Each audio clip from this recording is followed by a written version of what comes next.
कहानी की शुरुआत एक बेहद डरावने दृश्य से होती है, जहां एक रहस्यमयी बूढ़ा आदमी दीवार पर टंगे 2 सींगों को उतारता है और उन्हें सीधे अपने सिर पर लगा लेता है। जैसे ही वो सींग उसके सिर से जुड़ते हैं, वे बड़े होने लगते हैं और उस बूढ़े के अंदर एक बेहद खतरनाक और जानलेवा असीमित शक्ति आ जाती है, जो इंसानों को पल भर में जमा कर उनकी नसें फाड़ सकती थी। उसकी बर्फ जमाने की शक्ति इतनी खतरनाक होती है कि देखते ही देखते पूरी दुनिया में बर्फीला तूफान आने लगता है और हर तरफ बर्फ जमने लगती है। और तभी हम एक्सॉर्सिस्ट फैमिली को देखते हैं। यह परिवार अपनी खास गाड़ी लेकर रोज सड़कों पर भूतों का शिकार करने निकलता है। अचानक एक दिन सड़क के बीचों बीच लगा गटर का ढक्कन हवा में उड़ जाता है। ऐसा लगता है जैसे जमीन के नीचे से कोई भयानक चीज बाहर आने की कोशिश कर रही है। टीम का सबसे छोटा सदस्य शियाओ फेई तुरंत पहचान जाता है कि यह कोई आम भूत नहीं बल्कि एक फैंटम ड्रैगन है। शियाओ फेई के बोलते ही वो फैंटम ड्रैगन दूसरे गटर से बाहर निकलता है और गुस्से में उनकी गाड़ी की तरफ बढ़ता है। ड्रैगन को पकड़ने के लिए शियाओ फेई गाड़ी का इजेक्शन सिस्टम चालू करता है, जिससे उसकी सीट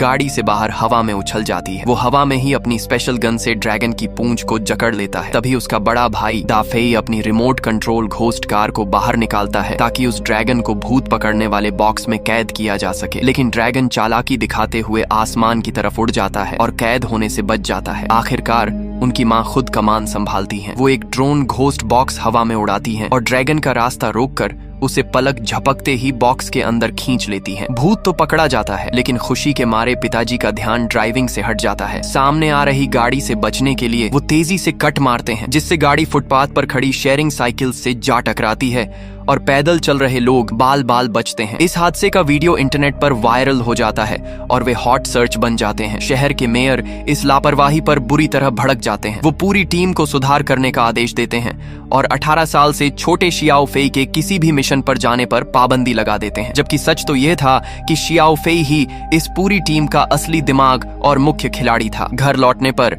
शियाओ फेई के पिता पकड़े गए भूतों को घोस्ट कंप्रेसर में डालने की कोशिश करते हैं, लेकिन मशीन में कुछ खराबी आ जाती है। माता पिता दोनों मिलकर अपनी पूरी ताकत से लीवर खींचते हैं, तब जाकर मशीन बंद होती है। दरअसल यह खराबी इसलिए हो रही थी क्योंकि जमीन के नीचे कैद कोई बेहद शक्तिशाली भूत इस पिंजरे को तोड़कर बाहर आना चाहता था। मिशन पर जाने की पाबंदी की वजह से शियाओ फेई बोर हो रहा होता है। वह अपने एक दोस्त की पुरानी चीजों की दुकान पर जाता है। तभी वहां एक चौकोर चेहरे वाला आदमी अपनी दादी की वसीयत में मिली एक पुरानी चीज की कीमत लगवाने आता है। वह चीज और कुछ नहीं बल्कि एक प्राचीन तांबे की गेंद थी। दुकानदार को तुरंत एहसास हो जाता है कि यह कोई मामूली चीज नहीं है। वो अपनी टेस्टिंग मशीन से उस गेंद की जांच शुरू करता है, लेकिन तभी एक हादसा हो जाता है। मशीन अचानक ओवरलोड हो जाती है और ब्लास्ट के साथ पूरी तरह तबाह हो जाती है। पूरा कमरा भूकंप की तरह हिलने लगता है। धमाके के बाद उस तांबे की गेंद के चारों तरफ सूखी बर्फ जमने लगती है और ठंडी हवाएं फैलने लगती हैं। इस बर्फीली हवा का सीधा कनेक्शन शियाओ फेई के घर में मौजूद उस घोस्ट कंप्रेसर से था, जहां हजारों भूत कैद थे। दुकानदार समझ जाता है कि इस गेंद के अंदर कोई बेहद खतरनाक दुष्ट आत्मा कैद है। वो तुरंत उस चौकोर चेहरे वाले आदमी को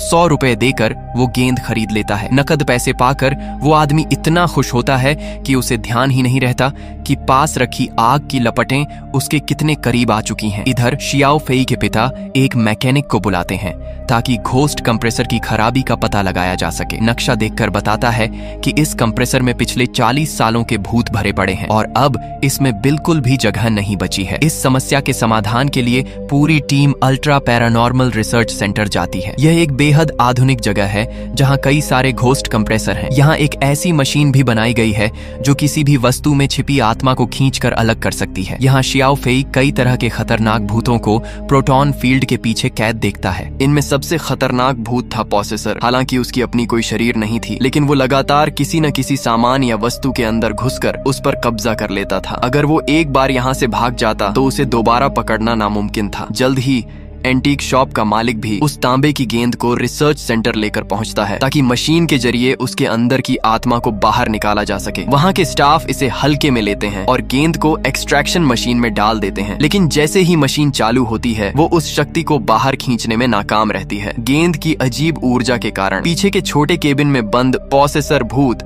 बुरी तरह छटपटाने और चिल्लाने लगता है। अंत में आत्मा बाहर निकालने का यह प्रयोग पूरी तरह फेल हो जाता है और पूरे सेंटर की बिजली दिल्ली चली जाती है। पावर फेल होने के कारण भूतों की जेल का बैरियर बंद हो जाता है और सारे कैद भूत लगभग जेल तोड़कर भागने ही वाले होते हैं। किस्मत अच्छी थी कि बैकअप पावर तुरंत चालू हो गई और सब कुछ फिर से सामान्य हो गया। जब एक कर्मचारी उस तांबे की गेंद को मशीन से बाहर निकालने की कोशिश करता है तो एक भयानक घटना घटती है। गेंद से निकलने वाली ठंडी हवा पल भर में उसके हाथ को पूरी तरह बर्फ की तरह जमा देती है। वो दर्द से चिल्लाते हुए गेंद को नीचे गिरा देता है और उसकी जान बचती है। इसके बाद वे उस गेंद को अस्थायी रूप से एक मजबूत कांच के कैबिनेट में बंद कर देते हैं। लेकिन उसी रात वो तांबे की गेंद अपने अंदर से भयानक बर्फीली हवाएं छोड़ती है जो खिड़की से निकलकर सीधे सड़कों पर फैल जाती है। वो हवा जहां से भी गुजरती है पूरी सड़क, गाड़ियां और सब कुछ पल भर में जम जाता है। ये बर्फीला असर एक बार फिर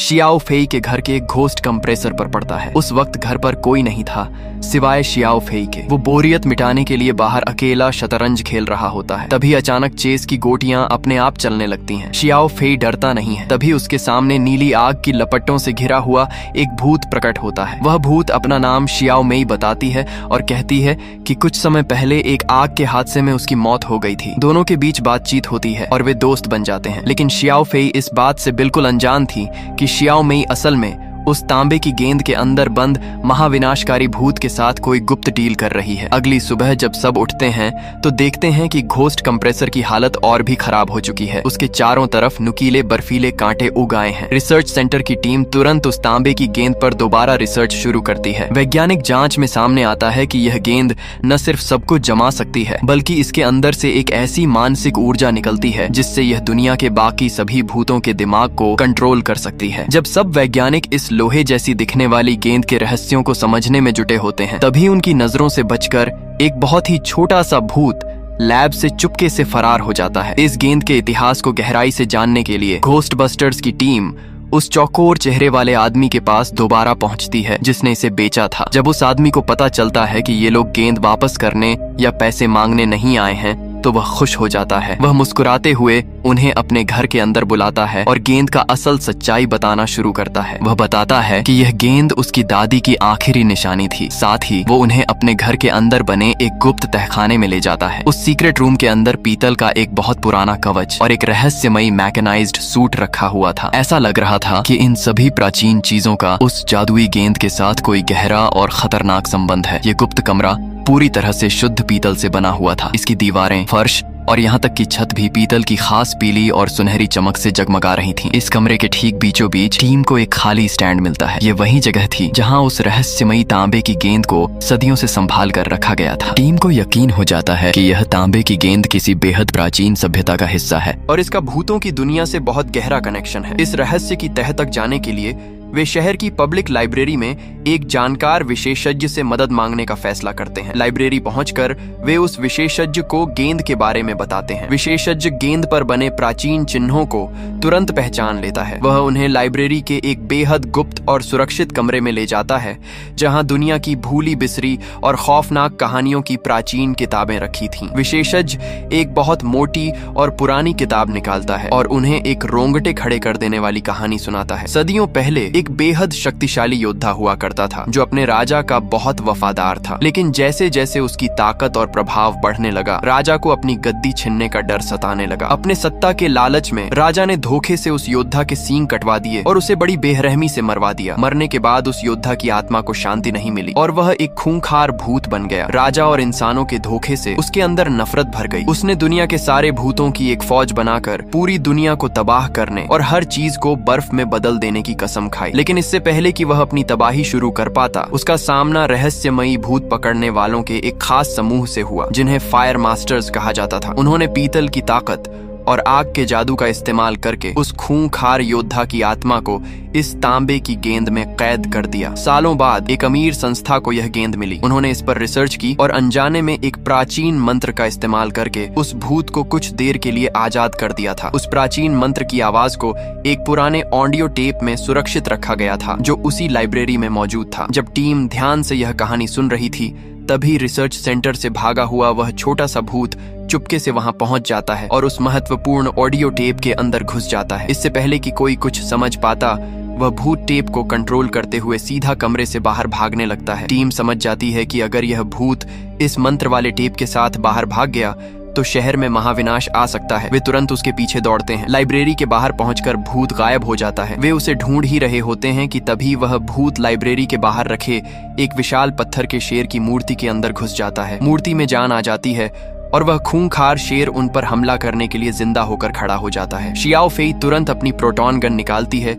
और निशाना साधकर उस जिंदा पत्थर के शेर पर फायर कर देती है। शेर के चीथड़े उड़ जाते हैं, लेकिन वह चालाक भूत मौका देखकर वहां से फिर फरार हो जाता है। शेर के टूटने से लाइब्रेरी के बाहर बहुत तबाही मचती है। ये खबर तुरंत मेयर तक पहुंच जाती है। मेयर बुरी तरह भड़क जाता है और घोस्ट बस्टर्स को कड़ी चेतावनी देता है। वह फीबी और उसके परिवार के मिशन पर जाने पर पूरी तरह रोक लगा देता है। घर लौटने पर टीम देखती है कि मेयर के आदेश पर उनके कई जरूरी उपकरण और मशीनें जब्त कर ली गई हैं। इसी निराशा के बीच वह गेंद बेचने वाला आदमी घोस्ट बस्टर्स के हेडक्वार्टर आता है। टीम उसे बताती है कि वह असल में उन्हीं फायर मास्टर्स का आखिरी वंशज है। टीम उसे अपनी शक्तियां आजमाने के लिए उकसाती है। शुरुआत में उसे यकीन नहीं होता, लेकिन जब वह फोकस करके अपनी उंगलियां हिलाता है तो चमत्कार हो जाता है। आग की लपटें उसके इशारों पर उसकी उंगलियों के बीच नाचने लगती हैं। इस जादुई शक्ति को देखकर वह खुद हैरान रह जाता है और घोस्ट बस्टर्स को गराका से लड़ने के लिए एक नई उम्मीद मिल जाती है। इधर मेयर की डांट और पाबंदी की वजह से फीबी बहुत उदास थी। वह रात के समय अपनी भूत दोस्त मेलोडी से मिलने जाती है ताकि अपना मन हल्का कर सके। बातों बातों में मेलोडी उसे बताती है कि रिसर्च सेंटर में एक ऐसी एक्सट्रैक्शन मशीन है जिसके जरिए फीबी कुछ समय के लिए अपने शरीर से आत्मा को अलग करके एक भूत बन सकती है। फीबी अपने भूतिया दोस्तों के साथ खेलने के लालच में रिसर्च सेंटर पहुंच जाती है और मशीन के अंदर चली जाती है। मशीन चालू होती है और फीबी की आत्मा वास्तव में उसके शरीर से बाहर आ जाती है। यह प्रक्रिया केवल 2 मिनट के लिए थी। फीबी खुश थी कि वह मेलोडी के साथ मजे कर रही है, लेकिन तभी मेलोडी का चेहरा बदल जाता है और वह भारी मन से माफी मांगती है। तभी एक बेहद भयानक और रहस्यमयी शक्ति फीबी की आत्मा को जकड़ लेती है। गराका फीबी की आत्मा को पूरी तरह अपने कंट्रोल में कर लेता है और उसकी आत्मा के जरिए उसके शरीर को वह प्राचीन मंत्र पढ़ने पर मजबूर कर देता है। जैसे जैसे फीबी के मुंह से वह प्राचीन मंत्र निकलता है, तांबे की गेंद बुरी तरह कांपने लगती है। एक भयानक ऊर्जा के विस्फोट के साथ सदियों से कैद व खूंखार योद्धा भूत आजाद हो जाता है। उसकी आंखों में सिर्फ नफरत और पूरी दुनिया को बर्फ में जमा देने की भूख थी। उसी वक्त रिसर्च सेंटर का विशेषज्ञ अंदर आता है और गराका को देखकर तुरंत अपनी प्रोटॉन गन से उस पर लेजर फायर करता है, लेकिन गराका इतनी शक्तिशाली था कि वह लेजर बीम को हवा में ही बर्फ में जमाकर नाकाम कर देता है। रिसर्च सेंटर से बाहर निकलने के बाद गराका की तबाही शुरू हो जाती है। वह सीधा एक सुपरमार्केट में घुसता है और वहां के मालिक को एक ही सांस में जमाकर बर्फ की मूर्ति में बदल देता है। इसके बाद अपनी पूरी ताकत हासिल करने के लिए वह अपने कटे हुए सींगों को ढूंढने सीधा उसी फायर मास्टर के घर की तरफ निकल पड़ता है। अपने कटे हुए सींगों को हासिल करने के बाद गराका उन्हें वापस अपने सिर पर लगा लेता है। सींगों के जुड़ते ही उसकी ताकत अपनी चरम सीमा पर पहुंच जाती है। दृश्य बदलता है और भयानक बर्फीले धुएं में लिपटा गराका घोस्ट बस्टर्स के हेडक्वार्टर में उनके सामने आ खड़ा होता है। उसकी खौफनाक मौजूदगी और शक्ति का दबाव इतना ज्यादा था कि कोई भी अपनी जगह से हिलने की हिम्मत नहीं कर पा रहा था। गराका का एक ही लक्ष्य था, बेसमेंट में मौजूद घोस्ट कंप्रेसर को तोड़कर उसमें कैद 40 सालों के सारे शैतानी भूतों को अपनी फौज के लिए आजाद करना। घोस्ट बस्टर्स की टीम अपनी प्रोटॉन गन से उस पर फायरिंग करती है, लेकिन गराका के एब्सोल्यूट 0 तापमान के सामने उनके अत्याधुनिक हथियार बिल्कुल बेअसर साबित होते हैं। तभी नया फायर मास्टर पूरे आत्मविश्वास के साथ गराका के सामने आता है। वह अपनी जादुई आग पैदा करने के लिए अपना लाइटर जलाता है, लेकिन ठीक इसी अहम और खतरनाक मौके पर लाइटर धोखा दे जाता है। फायर मास्टर के नाकाम होते ही गराका एक प्राचीन मंत्र पढ़ता है। मंत्र के प्रभाव से घोस्ट कंप्रेसर का पिंजरा पूरी तरह खुल जाता है। एक भयानक लाल रोशनी बेसमेंट से निकलकर सीधे आसमान को चीरती है और अनगिनत खूंखार भूत आजाद होकर पूरे शहर में फैलने लगते हैं। अपने परिवार और शहर के लोगों को बेबस होकर बर्फ की मूर्तियों में जमता देख फीबी का गुस्सा 7वें आसमान पर पहुंच जाता है। वह अपनी प्रोटॉन गन उठाती है और गराका पर सीधा हमला कर देती है। इस बार उसने बड़ी समझदारी दिखाते हुए अपनी गन पर पीतल का इस्तेमाल किया था। पीतल की इसी ताकत की वजह से उसका लेजर गराका की बर्फीली ढाल को चीरकर उसे घायल करने में कामयाब हो जाता है, लेकिन फीबी अभी भी भी उस प्राचीन दानव की असली ताकत को कम आंक रही थी। गराका अपने मुंह से जानलेवा बर्फीली हवा छोड़ता है और पल भर में फीबी को बर्फ के एक जमे हुए ब्लॉक में तब्दील कर देता है। इस जानलेवा और हताश कर देने वाले संकट के बीच फीबी की भूत दोस्त इन मेलोडी को अपनी गलती का गहरा एहसास होता है। वह इस पूरी दुनिया को गराका के हाथों तबाह होते हुए नहीं देख सकती थी। अपनी दोस्त को बचाने और अपनी गलती सुधारने के लिए मेलोडी अपनी बची हुई ऊर्जा से एक माचिस की तीली जलाती है। वह छोटी सी आग की लौ हवा में तैरते हुए सीधे नदीम के हाथों में पहुंच जाती है। आग का स्पर्श पाते ही नदीम की फायर मास्टर शक्तियां पूरी तरह जाग उठती हैं। अब घोस्ट बस्टर्स की टीम और फायर मास्टर मिलकर एक साथ गराका पर हमला करते हैं। नदीम की जादुई आग की लपटें और टीम के क्वांटम बीम मिलकर गराका को चारों तरफ से जकड़ लेते हैं, लेकिन वे जानते थे कि गराका की ताकत के आगे वे उसे ज्यादा देर तक ऐसे बांध कर नहीं रख पाएंगे। तभी पुरानी पीढ़ी के अनुभवी घोस्ट बस्टर रे के दिमाग में एक मास्टर प्लान आता है। अगर हम खराब हो चुके घोस्ट कंप्रेसर को जबरदस्ती ओवरलोड करके रीस्टार्ट कर दें तो ऊर्जा के अचानक पलटने से एक विशाल गुरुत्वाकर्षण पैदा होगा जो सीधे गराका को ही अंदर खींच लेगा। योजना बनते ही पूरी टीम तुरंत बेसमेंट की तरफ भागती है। वहाँ पुरानी पीढ़ी और नई पीढ़ी के सभी सदस्य एक साथ मिलकर मशीन के लीवर्स पर अपनी पूरी ताकत लगा देते हैं। भारी मशक्कत के बाद घोस्ट कंप्रेसर एक जोरदार झटके के साथ वापस चालू हो जाता है। रे की योजना बिल्कुल सही साबित होती है। मशीन के चालू होते ही एक बहुत बड़ा भंवर पैदा होता है जो गराका की सारी शक्तियों को चकनाचूर करते हुए उसे हमेशा के लिए उस बॉक्स के अंदर खींचकर सील कर देता है। गराका के कैद होते ही उसका सारा जादू टूट जाता है। शहर की बर्फ पिघलने लगती है और लोग वापस सामान्य होने लगते हैं। फीबी भी बर्फ से बाहर आ जाती है। गराका के खात्मे के बाद मेलोडी को शांति मिल जाती है। वह अपने मन का सारा मोह और दर्द पीछे छोड़कर एक चमकती हुई रोशनी के साथ दुनिया से विदा ले लेती है। शहर को एक बार फिर से महाविनाश से बचाने के बाद 2 पीढ़ियों से मिलकर बनी यह घोस्ट बस्टर्स टीम एक बार फिर लोगों के दिलों में असली हीरो बनकर अमर हो जाती है।